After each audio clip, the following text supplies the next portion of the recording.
Test 4. You will hear a number of different recordings and you will have to answer questions on what you hear.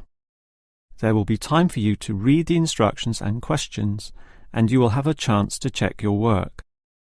All the recordings will be played once only. The test is in 4 sections.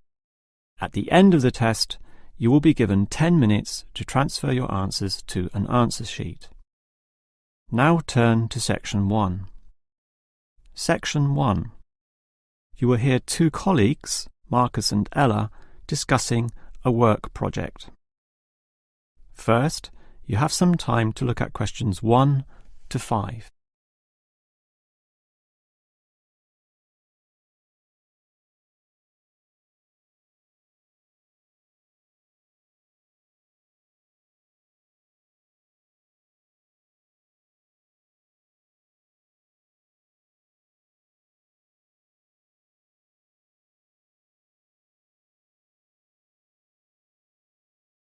You will see that there is an example that has been done for you. On this occasion only, the conversation relating to this will be played first. OK, Ella, as you know, the deadline for this project is the end of the month, so we'd better plan it well. Yes, I've already been thinking along those lines, and I've decided we should divide this project into 3 phases. The pre-phase, then phase 1, and then phase 2, with strict deadlines involved for each one. The woman uses the term pre-phase, so pre-phase has been written in space. Now we shall begin. You should answer the questions as you listen, because you will not hear the recording a second time. Now listen carefully and answer questions 1 to 5. OK, Ella, as you know, the deadline for this project is the end of the month, so we'd better plan it well. Yes, I've already been thinking along those lines, and I've decided we should divide this project into 3 phases. The pre-phase, then phase 1, and then phase 2, with strict deadlines involved for each one. Given that we have to finish this quickly, that sounds good. Tell me more. The pre-phase is the simplest. We just need to allocate a space or a place to do our planning, and this space will need to be quite big. Sure, and we have to decide on the equipment needed as well. Remember the last project when we didn't have enough projectors to present our ideas? We lost lots of time there. Yes, that was a bad start. That's why, after the pre-phase is finished, I've allocated a mere 3 days for phase 1. That will involve drawing the plans. We'll need Jenna to help us. And Marco. Yes, but not Susan. Susan is just far too busy to participate, as much as I'd like her in the team. Let's just take Fred instead. He'll do. Sure, Fred's not as experienced as Greg, but I agree he'll do fine for this job. Then it's straight into phase 2. Collecting, collating, analysing and preparing the final report. Can we do that in 5 days? I think that's optimistic, which is why I scheduled 6. That's almost a week. Do we have that much time? We do, and with the right people, 6 days should see the job done. Who are the people for this phase? Arthur and Rob, right? No, Arthur's got other things to do, and Rob's on leave, so Mike alone will be the main man on this part. He's done it before, so it should be fine. But he may need some help with the smaller tasks, someone who is good with detail and procedures. Peter's not free at the moment, so I can arrange Leo to chip in some time and advice. Leo's very useful, particularly under pressure. And that's everything sorted. Well done, Ella. This report should certainly be ready in time. Before you hear the rest of the conversation, you have some time to look at questions 6 to 10.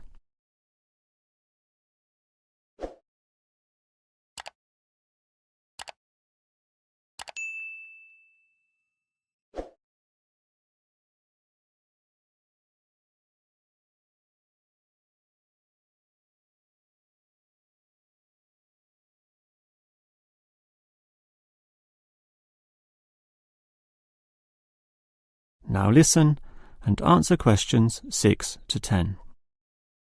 OK, Ella, you've done a good job with the basic time frame of this project, but what about specifics? What sort of specifics? Well, things like information gathering. Are we going to use questionnaires like we did last time? I was thinking of using the internet to ask people to give their views, but you often get such silly responses when you do that.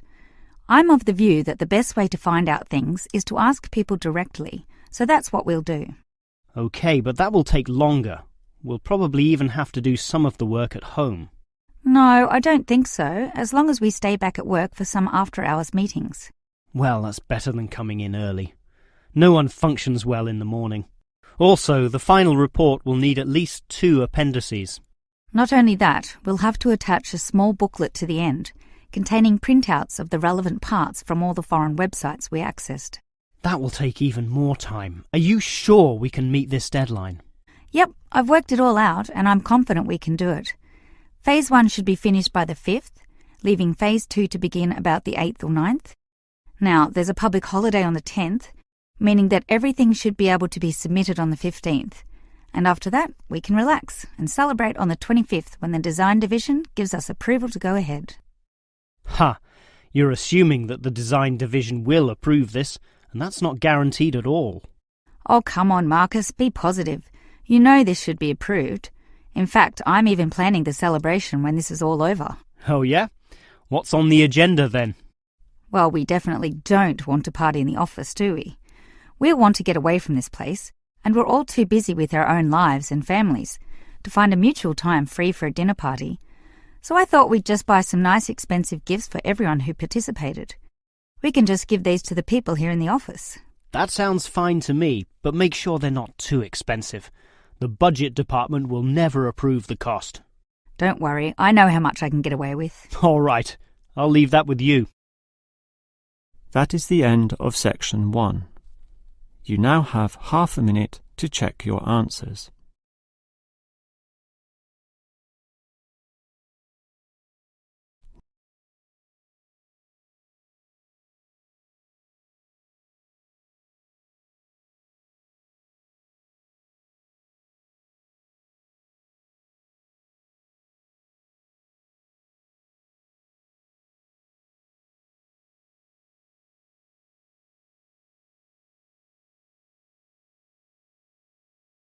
Now turn to section 2. Section 2. You will hear a maintenance worker talking to a university officer about some recent storm damage to the main building. First, you have some time to look at questions 11 to 15.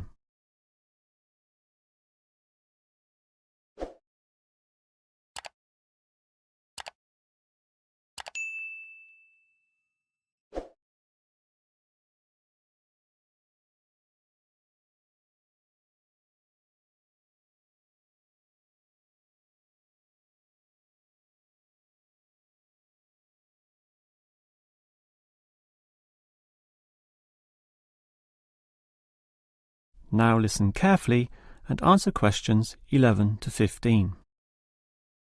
Hello there.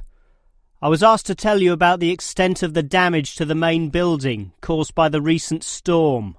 Oh, that's right. I take it that most of the damage is just to the main building? It is indeed, since the building is so old. However, luckily the damage is minor and all of it can be fixed in one day, given that we have 5 people in our team. What will you be doing first? I understand you start at 8 in the morning. That's right. And we were going to remove the fallen tree, but we've been told there are exams that morning, and I'm sure the sound of those saws and other heavy equipment will disturb all the students. So instead we'll fix that leaky roof. That's a 4-hour job, since it involves substantial repair, not like fixing broken windows, which can be done quite quickly. So you'll fix the broken window after that, from midday? We could do that, but since we'll be working in the ceiling, it's more logical to get rid of those birds' nests there. It's a small job, but will require crawling inside the ceiling cavity, which is not an easy exercise, so that will take about an hour. But this is good, since by that time the exams should be over, and we can address that tree which has been blown over. After our 1-hour lunch break, of course. It will be quite noisy dealing with that, but it will be finished by 3 o'clock. Some of our staff will then leave to fix things on another site. An office nearby needs a new window. But 2 of us, including myself, will remain here to paint over that discoloured patch of wall in your office. Oh, good. It looks so horrible at the moment. Well, we'll certainly make it look good once again. And in the last hour of our working day, we'll fix up that problem with the wiring. Apparently the power doesn't go to one of the classrooms. Probably some water has gotten into the fuse box, so we'll just change a few wires and clean up the moisture, and it should be fine. Before you hear the rest of the talk, you have some time to look at questions 16 to 20.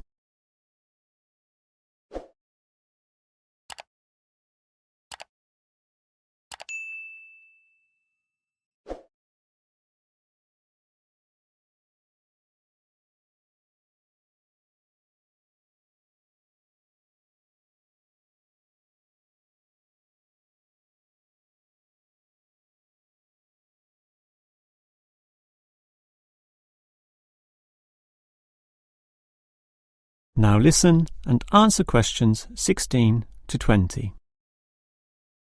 I certainly appreciate all the effort you and your team are taking to fix things here, but I do have one request. And what is that? You said you're going to paint the back wall in my office. Will it be the same colour as before? Yes, we'll make it a nice white colour. Well, that's the point. I'd prefer it to be yellow to match the furniture. The furniture is orange, actually, but I think yellow is a nice match. Can you do that? We can certainly do that. Yellow it is. Certainly a prettier colour than just plain white, or the blue in my kitchen at home for that matter. And we can leave the paint can with you in case you need to do some touch-ups or if the stain reappears. I'll just leave it in the garden shed, the one next to the main classroom. And incidentally, about those birds in the ceiling, I was just investigating and I heard the chirping of little baby birds in there, so there must be some young ones in a nest. I just thought you'd like to know that we can give them to a wildlife reserve. There's one in the next suburb, so that should not be too much trouble.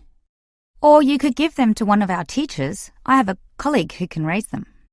I would say the wildlife reserve is a better option, since the people there are used to dealing with animals. And as for that fallen tree, we'll cut it up into small pieces, and that can be firewood in my house, so that won't be wasted either, although the smoke will cause some pollution. But I have a special licence for my fireplace, so no one can object to that. I've noticed also that the university has a garden bin for the smaller items, leaves and sticks and bark and so on, so we can dispose of material in that also. You do have some waste piles out the back, but a proper garden bin means that the material will be recycled, and that's better for the environment, so you can rest assured we will use that. That is the end of section 2. You now have half a minute to check your answers.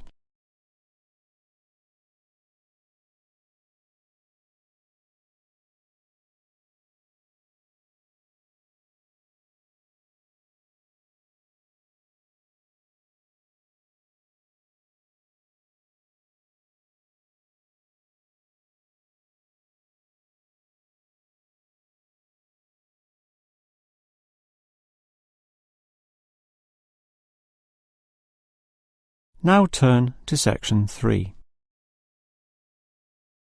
Section 3. You will hear 3 students, Steve, David and Susan, discussing the different courses they attend. First, you have some time to look at questions 21 to 26.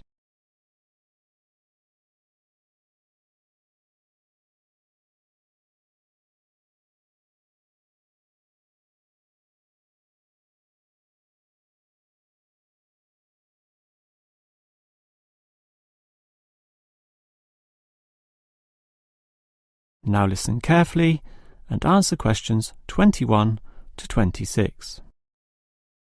Well, gentlemen, we've almost finished our second semester at this university. What do you think of all the courses we attend? On the whole, I'd say they're quite good, apart from social history, which I find to be a little too inexact. Yes, the lecturer's style is also very, very dull. I certainly agree with you there, although I would say that the textbook is more interesting. Welfare State. The subtitle says, An Examination of Social Development in the 20th Century. Yes, Welfare State is a good book, but look how many pages it has. 458! I agree. It's just too long to be easily read. Far too long, although it's certainly well written in parts. Yes, and if you compare it to the textbook for cultural studies, what's it called? Inner Views, I think. No, that's the book for media studies, and we finished that subject last semester. The book you're thinking of is In Perspective. Oh, sorry, you're right. In Perspective. And the subtitle says, A Comparison of Social Groups. Somewhat interesting, wouldn't you say? Well, mildly so, as is the subject, dealing as it does with such a wide variety of issues. But the book itself certainly oversimplifies a very complex subject. I agree. I also got annoyed at its constant oversimplification. Life is more complicated than what it suggests. Yes, but what you call oversimplifying may well be considered clarifying. Look at this other textbook, Government in Action. Some may say that it also oversimplifies, but it must do so in order to present a coherent picture of an equally complex subject. Government in Action. Which subject? It's the textbook for political theory. Oh, I hate politics. That's why I don't like the active leadership subject either. And most of the stuff in that political theory textbook is based on the American system.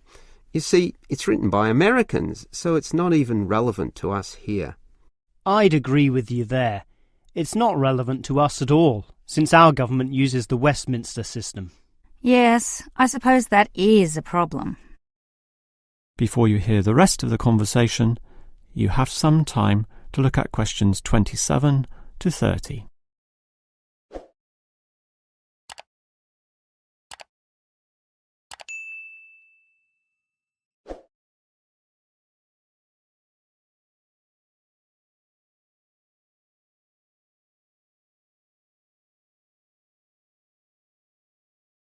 Now listen and answer questions 27 to 30.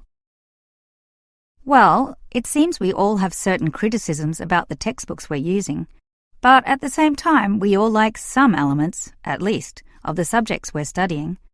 What's your favourite subject, David? I'm not sure. I like political theory, but... Cultural studies is by far the best, even better than political theory, which I also like, but just not as much. Why do you say that, Steve? I was thinking perhaps social history is worth considering as best. Social history is good, but I made my choice because the subject is relevant to this modern society. But so is social history, and I like the historical element, which the other subjects lack. Even political theory examines history only briefly and in a very narrow way, so I'd say social history is the most rewarding for me. What about you, Susan? I think social history is certainly very good, but political theory is, in fact, the best, since basically every human system boils down to politics. So, despite a certain irrelevancy in the details, the basic message remains as relevant as ever. Oh, Susan, you can't be serious. Let's ask Olive again. She's over there. Olive! Which subject do you think is the best? Ah, a difficult question. I'm very interested in culture, so cultural studies is certainly my cup of tea. But I'm politically active also, and hope to pursue this as a career. So political theory would be the one I'd pick. I don't believe it. Even with that irrelevant textbook? Don't listen to him, Olive. You have a right to your own opinion. That is the end of section 3. You now have half a minute to check your answers.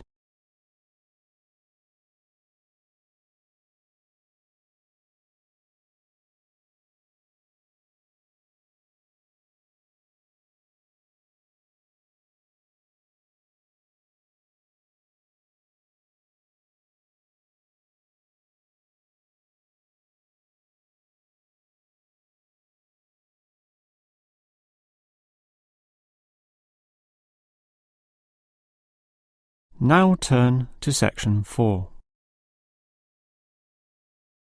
Section 4. You will hear a lecturer talking about the movement of population towards cities. First, you have some time to look at questions 31 and 32.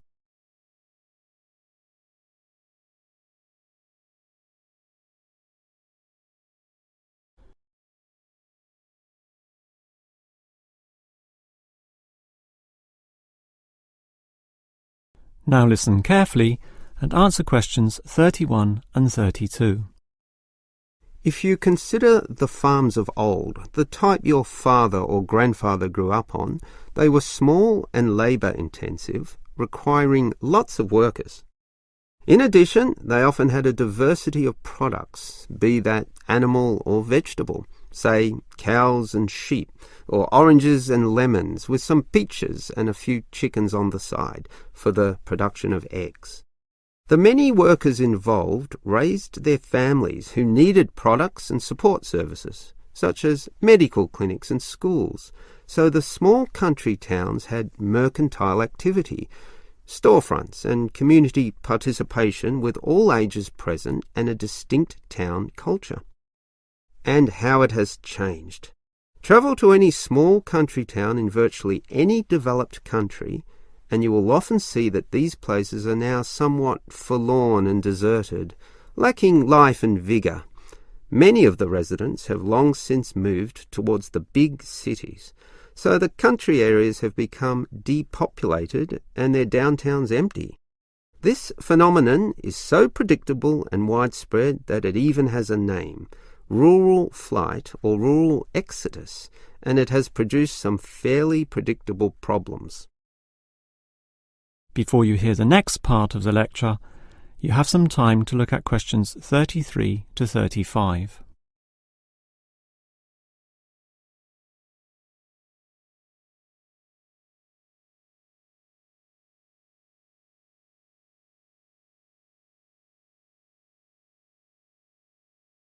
Now listen and answer questions 33 to 35. As for the causes of rural exodus, the most obvious is the industrialisation of agriculture. This comes in two aspects, one of them being monocultural farming practices.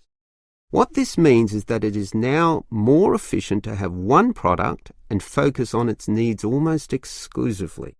So, for example, animal husbandry will usually involve a single type of animal, say pigs, but with huge factory farming techniques, or, in other words, the second aspect, economies of scale. This means instead of 200 pigs, there'll be 2,000, tightly fitted into small pens or cages, with high-density waste disposal and automatic feeding systems. Yet, despite this huge size, it can all be controlled by just a dozen farm workers pushing the right button. You might not like it, but in a competitive market, the cheaper the overheads, the better, and one can't argue with market economics. It's simply the way of the modern world, and it has changed the face of rural districts, mostly for the worst. Before you hear the rest of the lecture, you have some time to look at questions 36 to 40.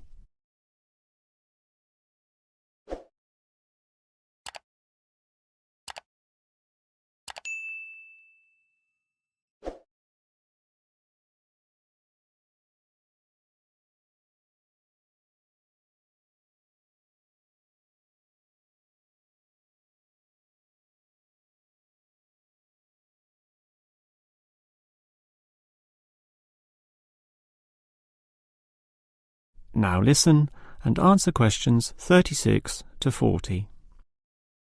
We can talk at length about the problem of rural exodus, but what about solutions?